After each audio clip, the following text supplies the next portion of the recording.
ikki vosidan Arabistonda voqea yodlatiladi. Voqea Badavlatlarni surasi. Voqeani yodlab, erketidan duo qilgan ayol 2 hissa baraka bilan oladi inshaalloh bugungi rizqini. O'zini navbatida erkaklar ayolini duo qilsin dedilar.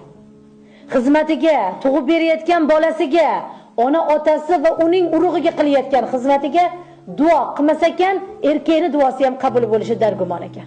To'g'ri, hamma erkak ham yuzingizga qarab, boringga shukr, ming rahmat qoyillatding deya olmaydi. Lekin hattoki xufiya ichida Alloh ayolimni panohingda saqla, baxtimga omon qil, dardiga shifo bergin deb 2 og'iz ichida namozda qilgan duosi ham o'zini duosi qabul bo'lishiga zamin bo'lar ekan. Payg'ambarimiz alayhisalom har sahar turib, Allohim Hadijamga jannatni ato etgin deb yig'lar ekanlar. Hamma xotinlari ko'rar ekan-u, hech narsa deyish olmas ekan, lekin Oysha onam g'ashlari kelib etvorar ekanlar. Alloh sizga undan ham yoshini berdi ya Rasululloh. Alloh sizga undan ham go'zalini berdi ya payg'ambar alayhisalom.